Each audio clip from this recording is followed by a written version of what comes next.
Okay, so for this video I'm going to recap briefly on one I have done previously and talking about a lens that I have done previously. It's the Canon EF 80-200mm f2.8.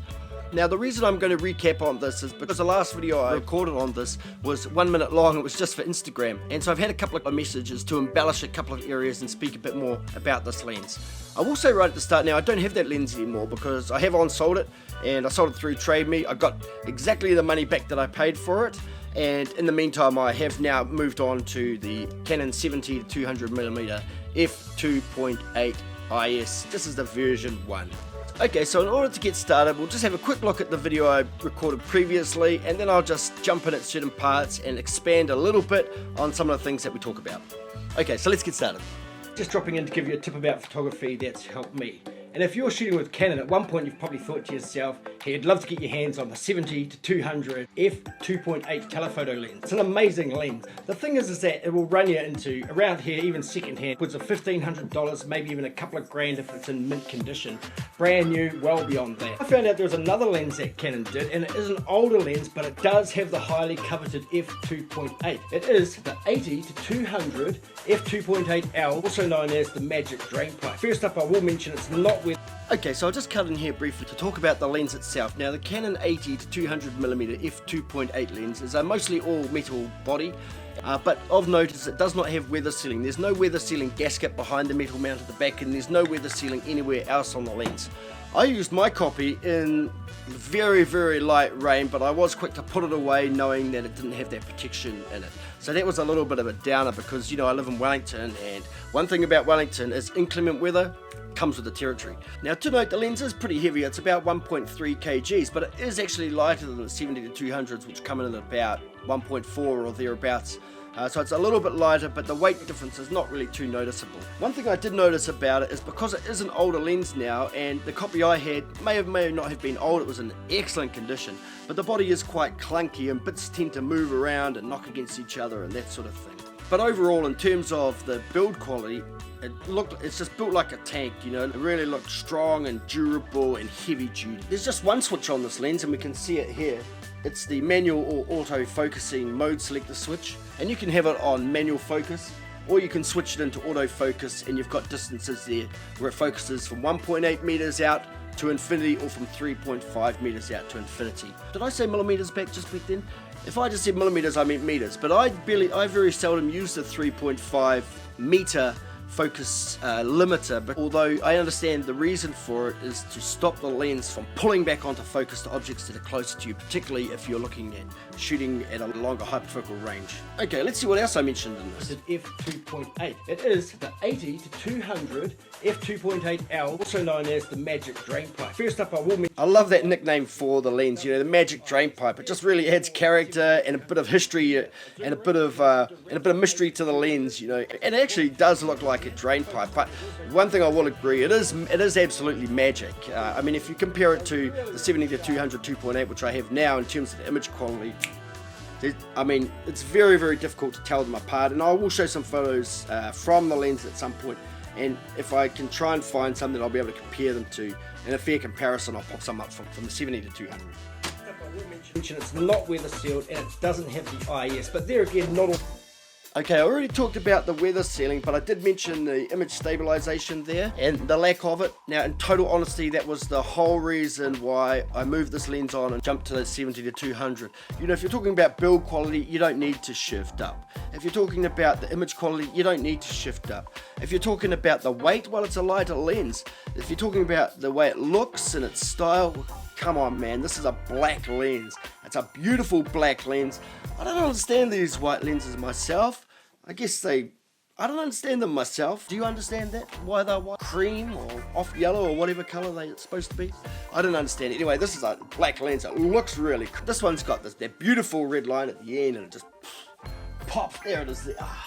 Look at the lights catching in that front lens element. It's just a thing of beauty. But anyway, we're talking about the image stabilization. I did mention that it doesn't have the image stabilization, and it was the number one reason why I moved the lens on and upgraded. Once you start zooming out to 200 millimeters, it's very hard to shoot handheld, unless you're using a really fast shutter speed. But even with very fast shutter speeds, you can still detect some sort of motion blur or camera shake in the image. I used it a couple of times in indoor situations, and being f2.8, that's bloody terrific to get a whole lot of light into that camera. But it was the lack of image stabilization, and then as soon as you crank in that zoom, you're just all over the place. Your image reference, the zoom ring is nice and direct from 80 to 200 in just a quarter turn. Okay, so talking about the zoom rings there and the focus ring. Now the zoom ring I talk about it being a quarter turn from wide to long. Okay, there's nothing worse than with a lens where you have to wind out that zoom, and it's just a pain in the neck. The 80 to 200, boom, quarter turn and you're there. One thing is it does clank, clank, clank. Maybe I should be a bit more gentle.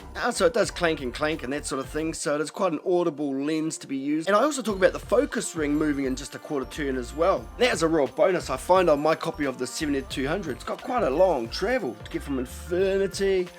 Whoa, it did feel like you're actually tied to the mechanism somehow in there, so from a mechanical point of view, I guess there's a potential for that failing. And in fact, looking on YouTube, most of the videos I could see about the 80-200 was faulty or noisy auto-focusing system. Yes, it does have the focus window. Most of the L lenses, all of the L lenses, I'm pretty sure all of the L lenses, I don't have all the L lenses. 200, it's at the end, so you can see it. You can actually see it a lot better. So yeah, I quite like that. Really sharp. Pretty quick. It's not as quick as the 70-200s. Bottom line is, that's a brief mention about the focusing speed. The thing is with the Magic Drainpipe, it's an older lens now, and it doesn't quite have the focusing speed to keep up with perhaps your frames per second in your newer modern camera. Focusing system feels like there are gearboxes and machines and cogs clanking around in there. So you kind of put it on your 5D Mark II or something like that, where you've got 4 frames per second continuous. Perfect. If you chuck it on your M50 at 10 frames per second, or if you convert it on some of those Sonys at 20 frames per second, you don't have a chance of focusing. So it's not going to work for you in that respect.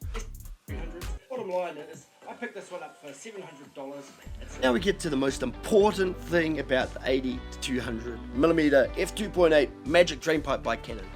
The reason you're probably going to get it. The number one reason you're probably going to. Well, the number one reason you're going to get it is because of the wide aperture, the f2.8, right throughout the zoom range. I mean, it really is a fast lens. And of course, you have to pay quite a bit of money for fast glass. And that is a segue into why you're going to buy this lens. It's because of the price. I bought the lens for $700 on TradeMe. The thing was as well, is I sold it for $700. It sold so quickly, I probably could have sold it for $800. Essentially, I bought a lens and used it for a good period of time, a good year or so. It cost me $0, and potentially it could have made me money. Besides the price, it's a classic lens too. It's got a bit of a cult following, and the reason I'm recapping this video is because people are interested in the lens, and the reason you're watching it is because you've searched up about the 80-200mm f2.8, the Magic Drainpipe, because it is a really classy, stylish lens, and it really looks the part, and it's just a little bit more subdued than going around with a great big, I mean, what are these? I mean, is this a telescope? This whole time you thought it was a lens, but it's actually a coffee cup. Oh, I just love that lens element. Ooh. So I certainly recommend getting the lens. It's cheap. It's got fast aperture, the f2.8, and then once you punch out to 200mm, I mean, the effect of that aperture is even more pronounced. You can just get wonderful subject isolation and background blur. It really is a fantastic lens. And if you chuck it on a crop sensor camera, straight away you're at about 320mm or something like that. I mean, even at that point, you really notice the lack of image stabilization, but even so. The build quality is really, really good. Glass is just beautiful. A couple of things, so I would recommend physically inspecting your copy, maybe before you buy it. I didn't with mine, but I just took a punt. Another copy, I'd really like to have a look at it now, knowing what I know about the issues with the autofocus motor and some of the clunky, raunchy, grinding sounds that it can produce. So probably pay to have a look at the copy, make sure everything looks nice and clear and clean, and that all the lens elements look okay.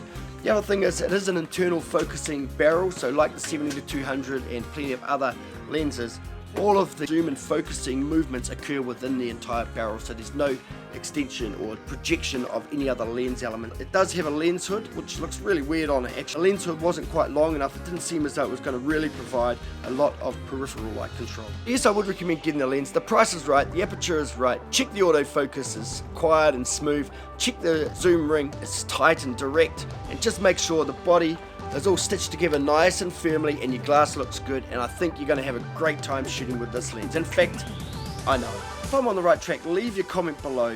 What do you like best about the 80 to 200mm f2.8 Magic Drainpipe? Have you shot with it? Have you seen it? Are you going to get it? You see it as a stepping stone to the 70 to 200. That's why I got it. Anyway, whatever the case, I'd be really interested in your thoughts, so please go ahead and leave them. Hey, and go ahead and click subscribe. I'm coming at you from Wellington, New Zealand. We need all the support we can get to get out there on YouTube. And thanks a lot for checking out this vid. And if you want to, check these extra clips coming up now.